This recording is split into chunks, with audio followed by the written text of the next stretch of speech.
Baik, perkenalkan nama saya Grace Agustina. Di sini saya akan menjelaskan tentang clustering commits menggunakan RStudio.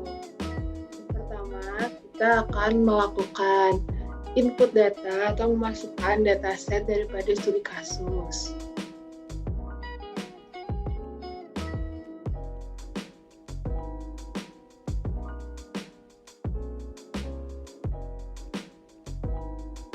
Nah, di sini sudah masuk dataset daripada studi kasusnya.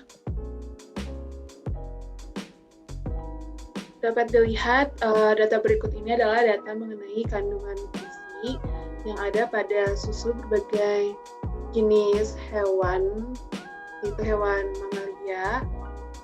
Nah, di dataset ini terdapat 5 kolom atribut, yaitu yang pertama adalah nama hewan, yaitu hewannya terdiri dari horse dan lain-lain, dan selanjutnya ada atribut kedua yaitu water, atribut ketiga itu protein, ada fat dan juga lactose. Nah, selanjutnya kita akan mengecek apakah dalam dataset ada missing value atau tidak.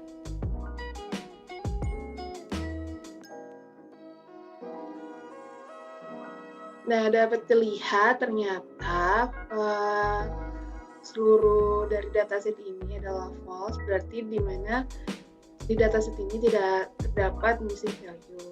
Maka kita bisa lanjut ke tahapan selanjutnya, yaitu adalah mengecek apakah ada outlier atau tidak dengan cara menggunakan box plot.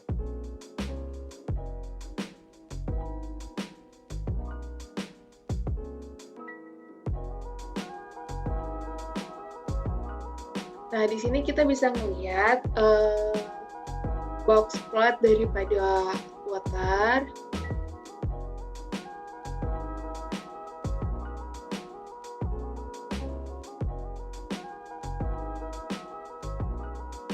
Nah, ini adalah box plot daripada protein.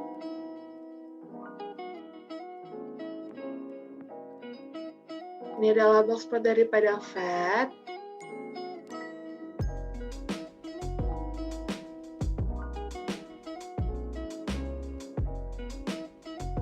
Nah, ini adalah box plot daripada laktose.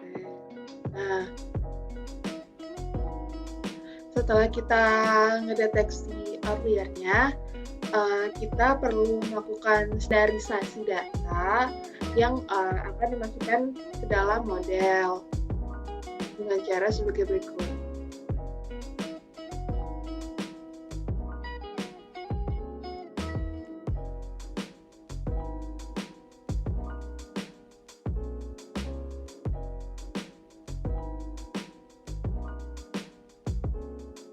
Nah, di sini bisa dilihat kita sudah melakukan standarisasi data untuk atribut-atribut yang akan dimasukkan ke dalam modelnya. Nah, setelah itu kita akan masuk ke dalam membangun model Commits clusteringnya dengan metode elbow. Nah, kita masukkan saja rumusnya.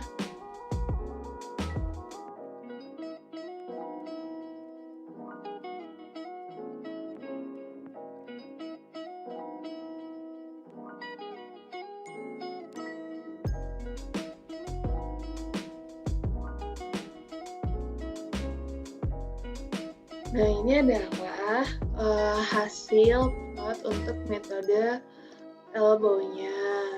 Dilihat di metode elbow ini, dilihat di mana penurunan SSS-nya itu yang udah relatif stabil. Nah, diperoleh karena ada di titik ketiga, maka diperoleh K-nya adalah 3. Nah, selain menggunakan elbow ini, kita bisa nentuin nilai K dengan cara fungsi siluet dengan sebagai berikut.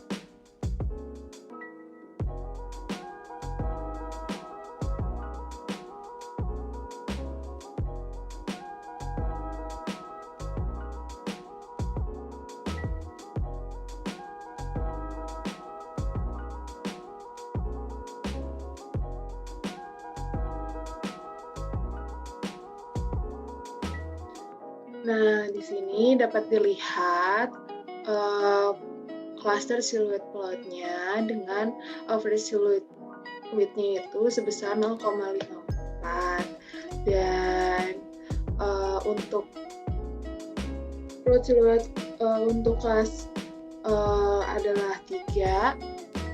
Ternyata siluet dari seluruh objek itu bernilai positif karena ada di rata-rata 0,54, yaitu ada di atas 0,5. Maka konfigurasi objek dalam cluster ini sudah sesuai. Nah, selanjutnya kita akan masuk ke membuat model Cummins clusteringnya. Karena sudah didapat nilai K-nya adalah 3, maka kita tinggal memasukkan kode untuk membangun modelnya.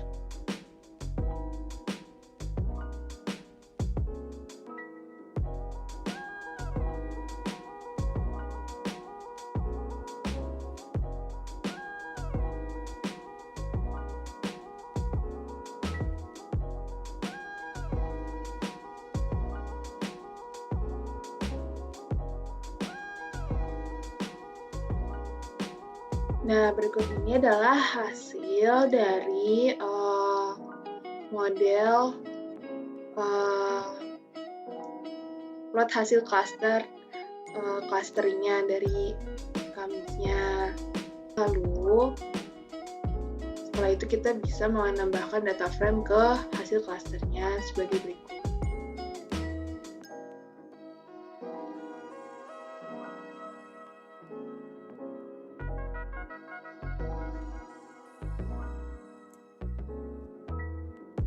Nah, di sini bisa terlihat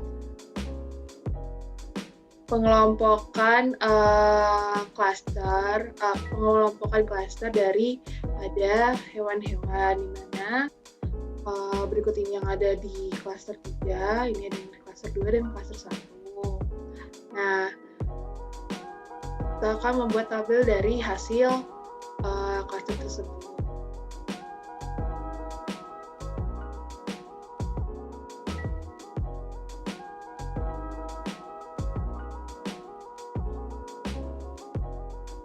Nah, ini adalah